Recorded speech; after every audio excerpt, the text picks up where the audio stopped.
Greetings and welcome to another day of landscape photography. It's an absolutely beautiful day today.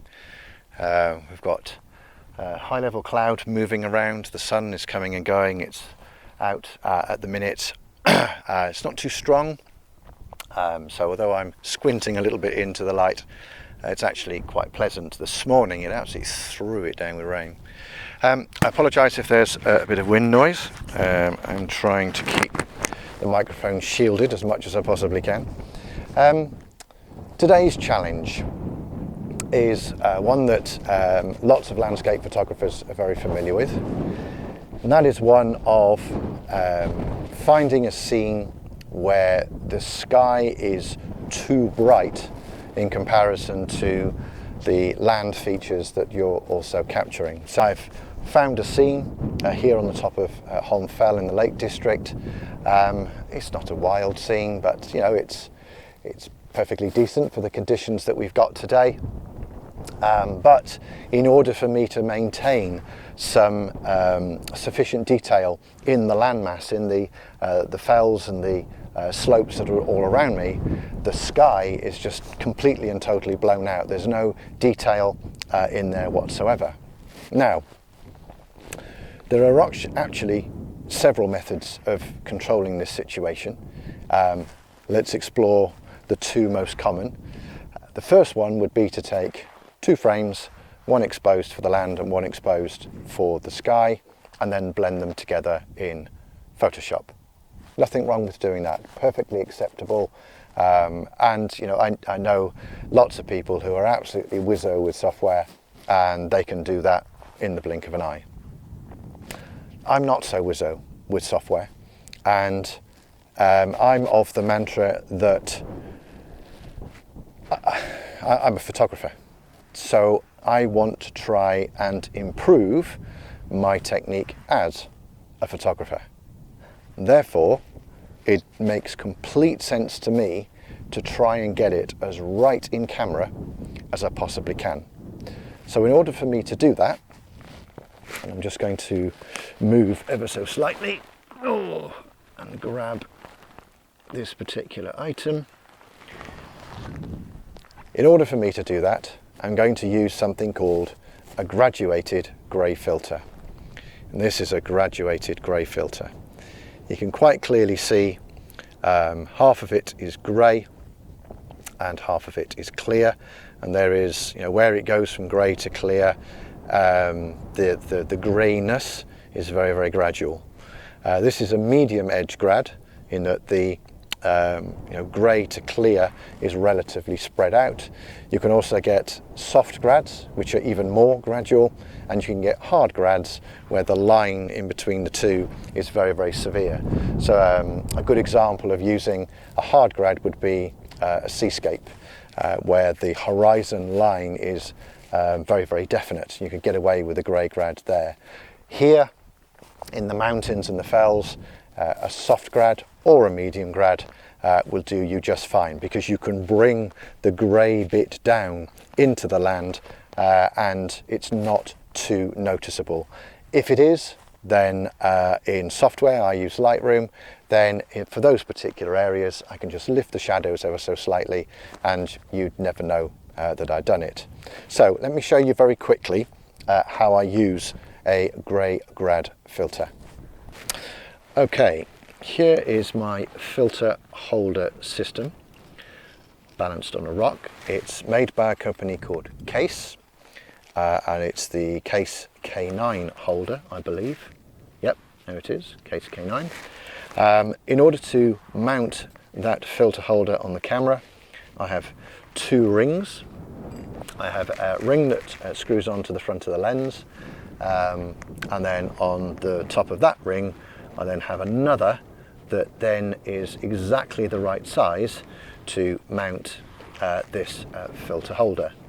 So putting these two rings on, he says, is pretty straightforward. So let me find, where's the front of my camera? There it is, right.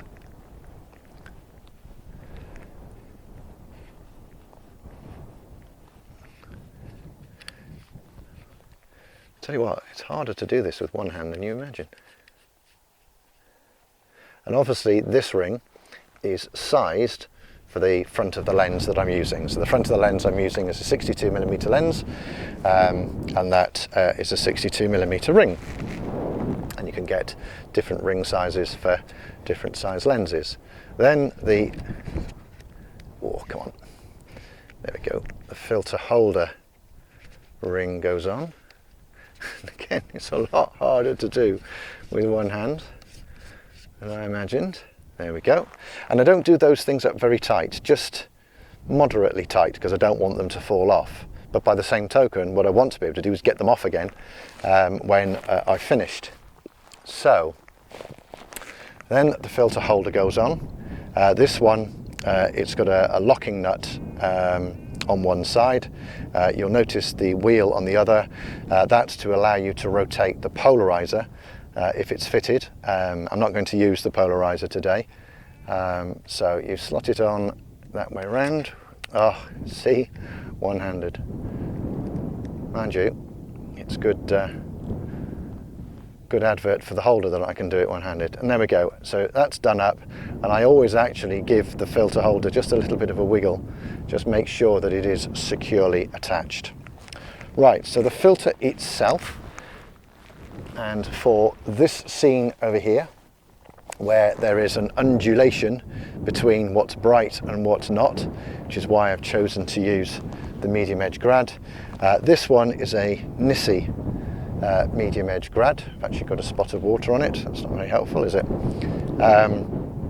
And this is a 3-stop medium edge grad, which tends to be, in a situation like this, tends to be my go-to graduated filter. I also have a 4-stop medium edge grad, which I tend to use in more extreme conditions. Right, so let's come round to the front of the camera. I'm being really careful because the rocks around here are really wet after this morning's rain. Let me just rotate the holder so you can see a little bit more clearly. Come on, round you come. There we go. Right, so you can quite clearly see just here that there are grooves, and there's another set of grooves here. And that's what the filter itself slides onto. So I'm now going to slot that in.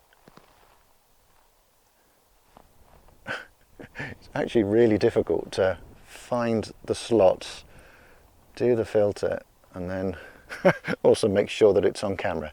There we go. Right, so that's more or less in.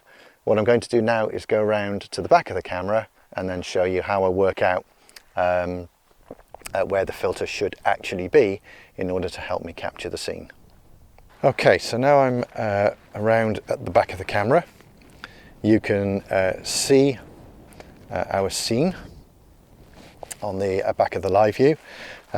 It's quite a bright, because the sun's behind me, I'm actually trying to shield the viewfinder as much as I can so that you can see it relatively clearly.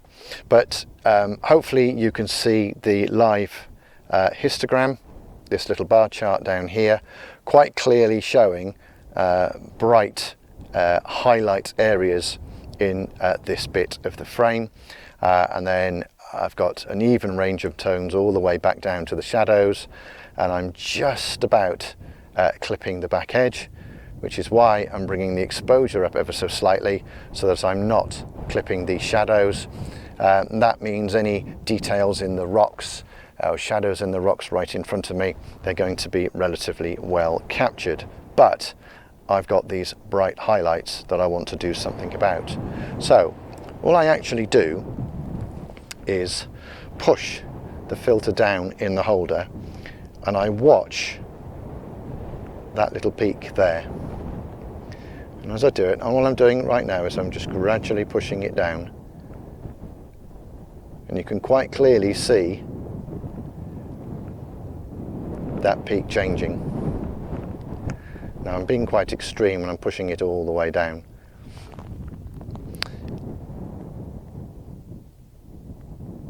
Hopefully you can also see that there's a little bit more detail that's appeared up here in the sky. Now, whoops, arguably, I would say 3-stop is maybe not enough, and perhaps 4-stop would be better. So what I'm going to do for the sake of experimentation is I'm going to try the 4-stop instead of the 3 and see whether that makes more difference. If you are enjoying this video and would like to support my channel, then please click on the thumbs up icon indicated here.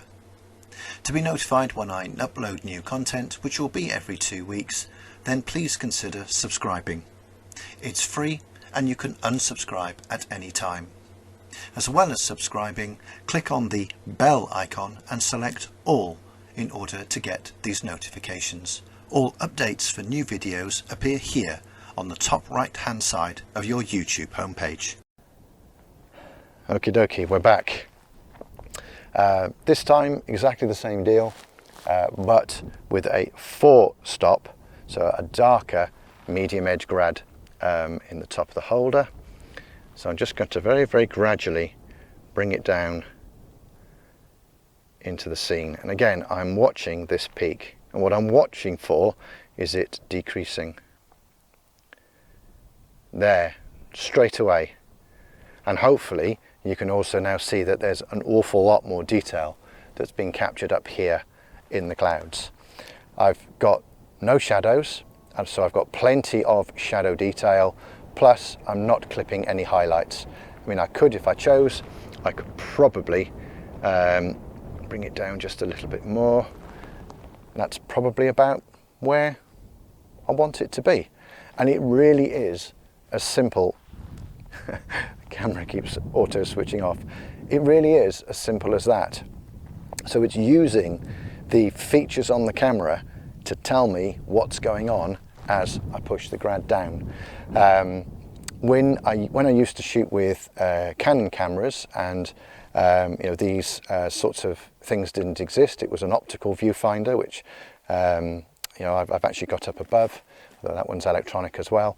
Then you were doing it by eye. You didn't have a histogram to tell you whether the amount of light that you were capturing was correct and whether you put the grad in the right place and blah blah blah. It was just by eye. I'm just going to bring my scene over ever so slightly because that's a little bit more balanced. I've still got a reasonably good histogram. If I pull it all the way down, no, that's no good at all, because I can now actually see it in the land. It's quite difficult to see on the electronic viewfinder when you've done that, but yeah, I think that's pretty good. Make sure I've got the 2-second timer. Stabilization is off. Ta-da! There we go. And what I will also do is I'll pull the grad out completely.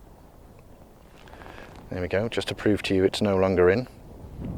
And I will take an image without the grad. And what I'll do at the end of this video is I will put both images, so the one without and the one with, and then you can judge for yourself the benefit of using one. And that's the way that I would go about controlling a situation like this. Like I said right at the very beginning, it's a personal choice. You could just as easily do that, like we've just done here, back the exposure down so that you can see more detail in the sky, take another frame and then blend those two in Photoshop. I just choose not to. My choice is to try and get it right in camera.